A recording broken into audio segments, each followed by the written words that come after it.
ওই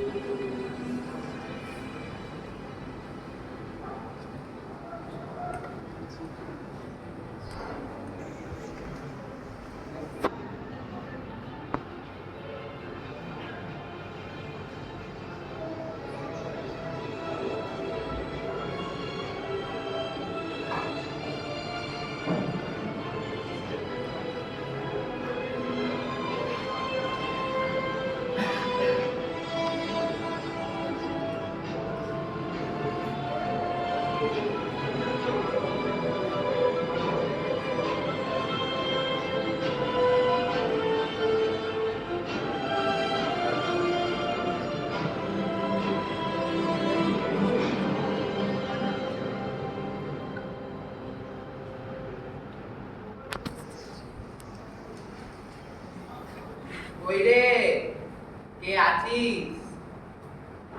এক খিলি পান নিয়ে আয় তো দেখি। এক খিলি পান মুখে না দিলে আমার ব্রেন ঠিক কাজ করে না।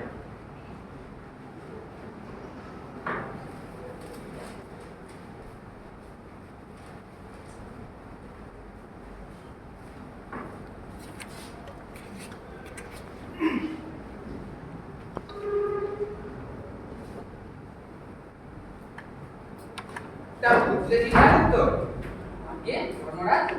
আজকাল টিচার করতে আমার ভালো লাগে।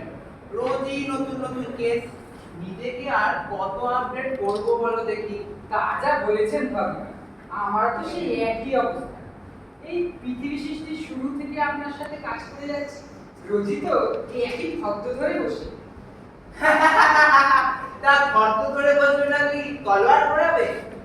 আরে এ হলো কি আমাদের সুখের চাকরি। বসে বসে মরা মানুষের বিচার করো আর তাদের সাজা দাও। লোককে সাজা দিতে আমার তো বেশ লাগে, কি তোমার লাগে তো চিত্রগুপ্ত? তা যা বলেছেন ভগবান, ওই গরম দিলে একদিন কাউকে ফুটতে না দেখলে আমার মনটা যেন কেমন হয়। তা ঠিকই বলেছো, তোমার তো আনন্দই আনন্দ। আমার মতো তো আর মাথার কাজ করতে হয় না। তা বটে ধর্মরাজ, তা বটে। আর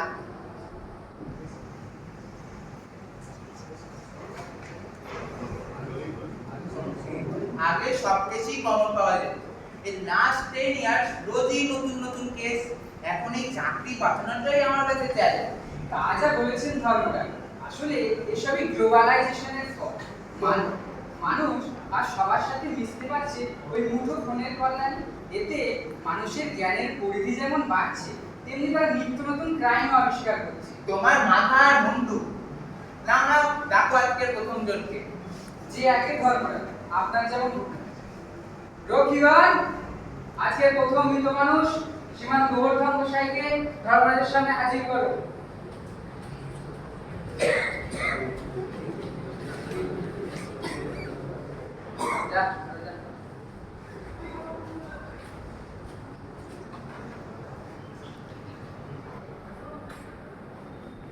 ধর্মরাজ, আমি চিরদুঃখী মানুষ। জীবনে বেঁচে থাকতে একটুকু সুখ পাইনি। মৃত্যুর পর আমাকে একটু সুখ দিন।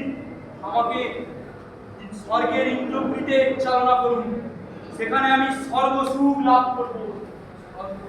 এই থাক, সর্বসুখ ভোগ করো। ধর্মরাজ, এ হলো গোবর্ধন গোসাই। মাত্র 35 বছর 4 মাস 20 দিন বয়সে আত্মহত্যা করেছে। ওকে নরকের গরম তেলে নিক্ষেপ করুন। তা আমার উপরে ছেড়ে দাও। আসামি কি আত্মপ্রকাশবর্তনে কিছু বলতে দাও। তাকে গোবর্ধন, তুমি মানে আত্মহত্যা করতে গেলে কেন? তাহলে ওরা যে আমাকে পিটিয়ে মেরে ফেলতো হুজুর। ওরা কারা? পাড়ার রামমোহনের গুন্ডার দল। রামমোহন আমার কাছে 15 লাখ টাকা পায়, আমি দিতে পারছিলাম না।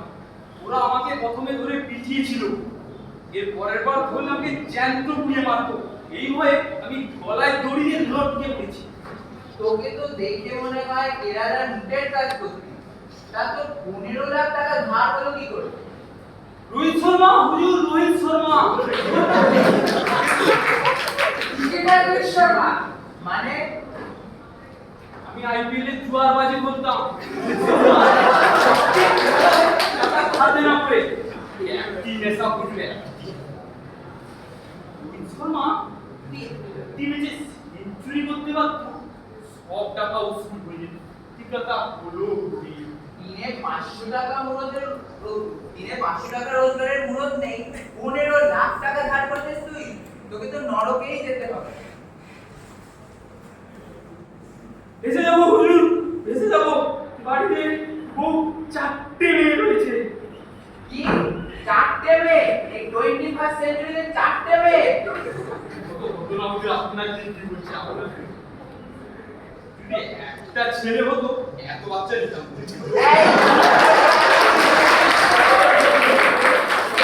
ওকে নরকে আমরা গরম দে। এক্ষুনি ওকে নরকে 10 লক্ষ বছর অগ্নিকূপে নিক্ষেপ কর। আর তারপর এমন গরম দে, গরম দে। গরম রডে শুনে চড়িয়ে রাখ। স্বর্গ করছে 4টে মেয়ে নিয়ে যায় এক্ষুনি।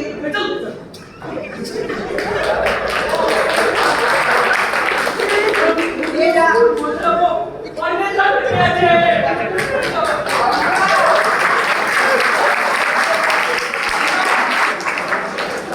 আমরা এটা পাবজি আর অনলাইনে কি সব গেম খেলে প্রচুর টাকা হেরেছে, এমনকি বাপের দা 5 বিঘা জমিও বেচে দিয়েছে। এসব কিন্তু ব্যাটা চেপে গেছে। তা ও ব্যাটার বলবে কি, ও তো মুখ দেখেই আমি বুঝেছিলাম। তবে শাস্তিটা বেশ করা হয়েছে। কি বলো চিত্রগুপ্ত? আর কি তো গরম দিনে এই গরমে কত রকমের সাজা হয় তুমি জানো? নাও নাও ডাকো পরের জন্য। যে একই পারবো না। আপনার যেমন রক্ষীগণ, আজকে দ্বিতীয় অভিজ্ঞ মানুষ শ্রীমান কেতু কুমারকে ধর্মরাজের সামনে হাজির করো। ছাড়ো না, ছাড়ো তো। এই খালি যাচ্ছি না। দেখুন, আর বেশি কিছু হয় না। আমার একটা ওই ব্লুটুথ হেডফোন আর ওয়াইফাই হলে চলবে। হ্যাঁ, ওয়াইফাই তো ওয়াইফাই। ধর্মরাজ, এগুলো কেতু কুমার কানে হেডফোন দিয়ে রেল লাইনের উপর টিকটক ভিডিও বানাচ্ছে। অনেকবার ফোন দিয়েছি, কেতু বাবু কিচ্ছু শুনতে পায়নি। ব্যাস দেখ কত। দেখুন দিদিবাবু, আমি চিত্রগুপ্ত। আমার এখানে কোনো দোষ ছিল না। ওই ভিড়টা আমাকে বাড়াতেই হতো। একটা সাংঘাতিক ভিড়। আমি লাইন ধরে দেখবো। ব্যাস, এই ভিডিওটা হলো না। 20 ঘন্টায় আমার প্রায় 1 মিলিয়নের উপর লাইক। আমি বিখ্যাত হয়ে গেলাম। এই ছোকরা, এসব করতে গিয়ে তুই মরার কথা ভাবলি না? বাঁচতে গেলে কি আর মরার কথা ভাবলে চলে যায়?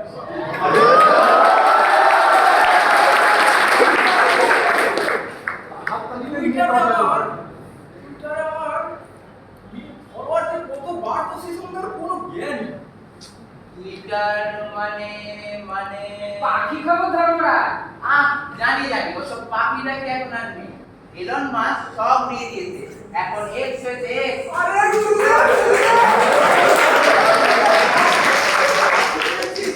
খুবই আপডেটেড না?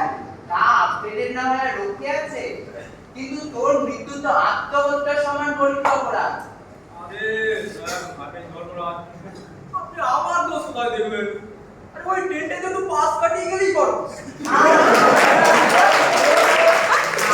পাকা কলা আর কি, তোকে নরকে যেতে হবে, নরকে। ওই ভিডিওটা একবার দেখতে পারলে স্যার, আমি ধর্মরাজ বলছি যে ওই ওয়াইফাইটা একটু দেবেন আমাকে, আপলোড ওই ভিডিওটা আপলোড করবো। আর ভাবছি এই নরক সম্বন্ধে আমি একটা ভিডিও করে একটা ডকুমেন্টারি নরকে ডকুমেন্টারি? তোর এত বড় সাহস, আমার নরকের উপর ডকুমেন্টারি করবি? এই কে আছিস? এক্ষুনি একে নরকে 20,000 বছর নরকে হিংস্র কুকুরকে দিয়ে খাওয়াবি। আর তারপর গরম তেল, গরম তেল। তারপর ওকে অগ্নি প্রজ্বলিত বিচুটি পাতার বলে রেখে দিয়ে আয়। ওয়াইফাইটা দেবেন, যে কোনো পরামর্শ ওয়াইফাইটা দেবেন, ভিডিওগুলো আপলোড করে দেবো।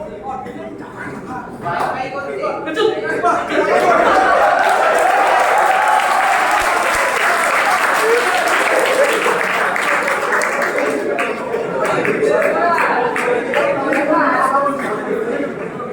ধর্মরাজ, এ বেটা গত বছর মোবাইলে কথা বলতে বলতে গাড়ি চালিয়ে দুজনকে চাপা দিয়ে মেরে ফেলেছিল।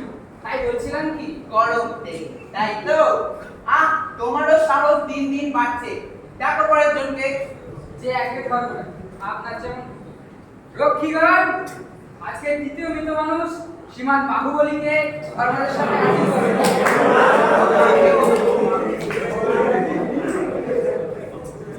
যা যা যা শরীর চর্চা করতে হয় জিমের ব্যবস্থা করুন। চুপ কর। জিম চাই জিম। বেঁচে থাকতে মানুষের কখনো শরীর চর্চা করেছি? হ্যাঁ করেছি, হ্যাঁ করেছি, হ্যাঁ। আমরা 18 বছর বয়স অব্দি এর শরীর খুব ভালো ছিল, কিন্তু তারপর হঠাৎ শখ হলো সলমান খান হওয়া। সালমান খান নয়, সাল্লু ভাই বলুন, সাল্লু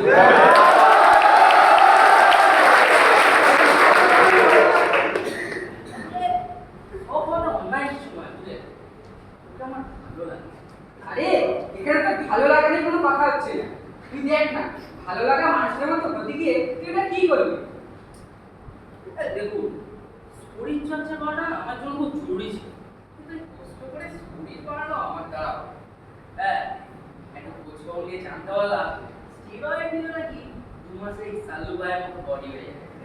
হ্যাঁ, নেওয়া শুরু করলাম, আর তার কিছুদিনের মধ্যেই আমার বাইসেপস কথা বলা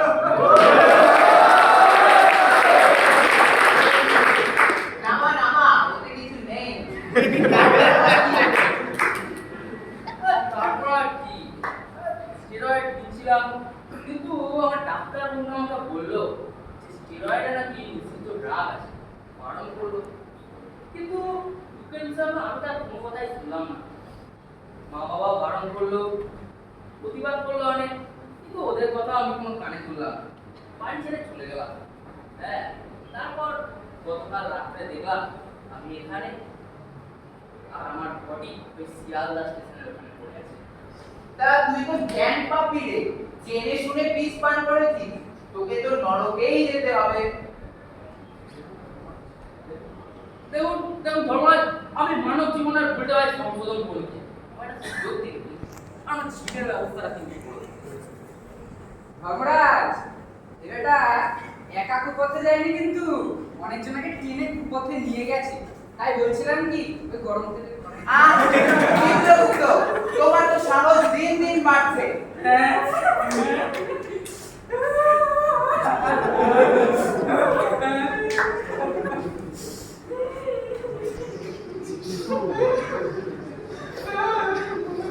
এই দেখো জিতু, বাচ্চাদের মতো সম্পর্ক। আচ্ছা আচ্ছা, ওকে আমি গরম তেলে সাজাই দেবো। আপনি আপনি সবসময় আমাকে ধমক দেন, আমার একটা কথাও কি রাখা যায় না? এই তো কিছু তোমাকে বলছি তো, ওকে গরম তেলে সাজাই দেবো। এই কে আছো, ওকে এক্ষুনি 10 লক্ষ বছর নরকের গরম তেলে দিয়ে আয়। এই কিন্তু অপরাধ, এই কিন্তু অপরাধ। চুপ। না না, এ কি হচ্ছে? এ অপরাধ। কি? ধর্মরাজের জয় হোক। এই কিন্তু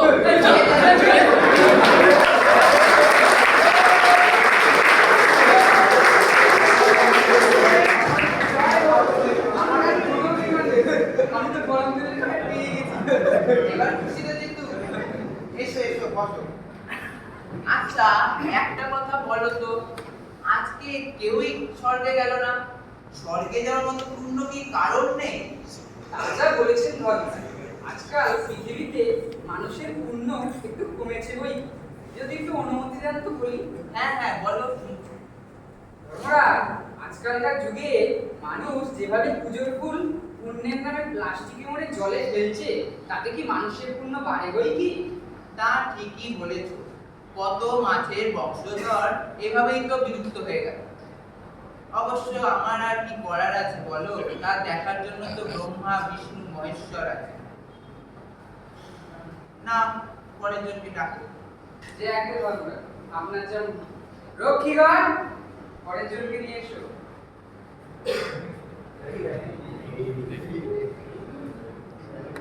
যা যা। এ কি? এ কে? এরকম উলঙ্গ কেন? আর তুমি এরকম কাঁপছো কেন? ধর্মরাজ, এ হলো আকাশদ্বীপ। সদ্য 18তে পা দিয়েছিল। অনেক রঙিন স্বপ্ন চোখে মেখে ওদের দেশের নামী শিক্ষা প্রতিষ্ঠানে ভর্তি হয়েছিল, কিন্তু যেদিন রাতে প্রথম হোস্টেলে গেল। না না, আপনি ভুল বলছেন। বলুন প্রথম জমপুরিতে গেল। জমপুরি? আমাদের জমপুরি শাখা মর্তলোকে কবে চালু হলো? না না ধর্মরাজ, ওটা আমাদের কোনো শাখা নয়, ওটা হলো মর্তলোকের নিজস্ব জঙ্গল। আমরা যেমন এখানে মৃত মানুষের বিচার করে শাস্তি দিই, তেমনি ওখানে হোস্টেলের বাপরা জুনিয়রদের বিভিন্ন শাস্তি দেয় আনন্দ পাওয়ার জন্য। আনন্দ পাওয়ার জন্য শাস্তি দেয় মানুষ? তা কিরকম শাস্তি সে? সে শাস্তির ফিরিস্তি বেশ লম্বা। এই ধরুন, আমাদের মতো গায়ে আগুনে ছ্যাঁকা দেওয়া, শুলে চড়ানো ইত্যাদি। দেখুন, ও সরাসরি দেখলে আপনি বুঝতে পারবেন সরাসরি আগুনের ছ্যাঁকা। ওর হাত যে কতটা স্ট্রং তা দেখার জন্য প্রথম দিন ওর হাত পা বেঁধে রেল লাইনের পাশে শুয়ে রাখা হয়েছিল, আর তার পরের রাতে আনন্দ করে মজা করে ওর শরীরের সব পোশাক খুলে নেওয়া হয়। আর আরেকটু মজা নেওয়ার জন্য হোস্টেলের এক মদ্যপ সিনিয়র ওর হাতটা ধরে 3 তলার ছাদ থেকে এরকম ভাবে ঝুলিয়ে দেয়। আর আর আর আকাশদ্বীপ নিজের লজ্জা নিবারণ করার জন্য ওর হাতটা সিনিয়র হাত থেকে ছিনিয়ে নেয়। তাই আজ উলঙ্গ। আমি প্রতিবাদ করছি। আমি উলঙ্গ নই। এই শরীর উলঙ্গ সমাজের একটা প্রতীক।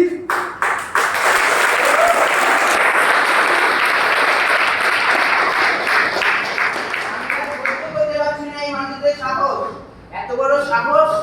আমার ইচ্ছা করছে ওই মর্তলোকে গিয়ে ওই হোস্টেলের সিনিয়রদের মাথা আমার গলার গায়ে ঘুরিয়ে দিই। ধর্মরাজ, ওখানে পুলিশই ঢুকতে পারে না, আপনি কি করে ঢুকবেন? ওখানে আর যদি আপনি ওখানে ভুল করে ঢুকেও পড়েন, তাহলে ওদের জমপুরির সাথে আপনাকে খেতে হবে। আমি স্বয়ং সম্রাট, আমাকে আটকাবে কে? এক্ষুনি আমার সার্কে রাখ, আমি যাবো মর্তলোকে। ধর্মরাজ, আরেকবার, যতটা সহজ ভাবছেন কাজটা ততটা সহজ নয়। আপনি ওদের আন্দোলনের সামনে এক ফোঁটাও দেখতে পারবেন না। তোমাকে যা বলছি সেটা করো, ডাকো আমার সার্কে। ধর্মরাজ, আরেকবার ভেবে দেখুন। তোমার এত বড় আস্পর্ধা আমার বিচারের কথা তুমি দ্বিতীয়বার ভাবতে বলছো? ডাকো সার্কে এক্ষুনি। আমি প্রতিবাদ করছি ধর্মরাজ। প্রতিবার? আমি তো তোমার জন্যই ওদের সাজা দিতে যাচ্ছি। ধর্মরাজ, আমার সঙ্গে যা হয়েছে তার পোশাকি নাম র্যাগিং, যার কোনো অর্থ কোনো অভিধানে নেই। মৃত্যুর পর আমার সিনিয়রদের প্রতি আমার প্রচন্ড রাগ হলো, আর তারপর আমার সবুজ মনটাকে যখন বিচারকের আসনে বসিয়ে দেখলাম র্যাগিং জিনিসটা তো সর্বত্র, পথে ঘাটে অফিসে আদালতে। এই ধরুন না জমপুরি, আর এখানকার সিনিয়র আপনি কোথায় কোথায় চিত্রগুপ্ত আপনি ধমকে দেন। তার মানে বলছো এটা র্যাগিং? মহারাজ, এটা র্যাগিং এর তো প্রাথমিক ধাপ মাত্র। র্যাগিং এর পূর্ণাঙ্গ পরিণতির ফল তো আমি নিজেই। হ্যাঁ ধর্মরাজ, আপনি সবসময় আমাকে ধমক দেন, আমার ভীষণ খারাপ লাগে। তুমি আমার চোখ খুলে দিয়েছো আকাশ। জিতু, জিতু, তোমার সাথে কি আমার আজকের সম্পর্ক? বাচ্চাদের মতো কালে এই আমি তোমাকে কথা দিচ্ছি আর কোনোদিন ধমক দেবো না। তরুণরাজ, তরুণরাজ, তরুণরাজ, কি আছে? তোরা এখন কি করছিস? তোরা যা, তোরা বাইরে যা। দাদা, এই প্রথম ওরা কিছু বলতে এসছে, ওদের কথা শুনতে দাও।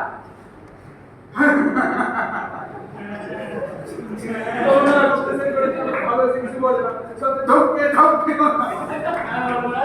কখনোই আমাদের ভালোবেসে কিছু বলেনি। না, ধর্মরাজ চিত্রগুপ্তদের সবসময় কখনো ভালোবেসে কথা বলেন না, সবসময় ধমকে কথা বলেন। চিত্রগুপ্ত ভুল করেছে, আমি তোমাদের কাছে ক্ষমা চাইছি। চিত্রগুপ্ত তুমিও ক্ষমা চাও। আপনি ঠিকই বলেছেন ধর্মরাজ। প্রহরী, এসো ভাই, এসো এসো, তুমি এসো, তুমি এসো ভাই। সরি সরি, আমি তোমাদের কথা দিচ্ছি, আজকের থেকে আমি তোমাদের আর ধমকাবো না। আমরা সবাই আজকের থেকে ভালোবাসার সম্পর্কে থাকবো, ঠিক আছে? সরি। তুমি আমার চোখ খুলে দিয়েছো আকাশ। র্যাগিং এর বীজ আমাদের সবার মধ্যে ছড়িয়ে আছে। আমরা যদি সতর্ক না হই তাহলে অচিরেই তা বৃক্ষরূপ ধারণ করবে। ঠিক বলেছেন ধর্মরাজ। দিনের আলোয় যে সিনিয়র দাদাদের ফুলের পাপড়ির মতো পবিত্র দেখেছি, রাতের অন্ধকারে তারা কি বিভৎস, কি ভয়ঙ্কর, কি সাংঘাতিক। আজ থেকে আমি কথা দিচ্ছি এই জম্পুরি র্যাগিং ফ্রি জোন হবে। আমরা সবাই হাতে হাত ধরে যে যার নিজের কাজ করব এবং বন্ধুর মতো কাজ করব। এবার তোমার বিচার শুরু হবে আকাশ। তার আগে তোমার অন্তরে যা কথা আছে তা আমাদের বলো। মৃত মানুষের আড্ডাখানা এই জম্পুরি আমার দেশ নয়। হিংস্র তাণ্ডবে মত্ত পাগলখানা আমার রাজ্য নয়। আমার পৃথিবী আকাশের তলে সবুজে ঘেরা বিথিকার দলে। আমার চোখ স্বপ্নে ঘেরা অবাক পৃথিবীর বিস্ময় ভরা। আমার চলচঞ্চল মনের কোণে কল্পনারা রোজ বাসমান। আমি চোখ বুঝে দেখি নিহারিকার কোলে ছোট ছোট তারারা কিভাবে কথা বলে, কিংবা টগর ফুলের বনে প্রজাপতিরা কি গান গায় আনমনে।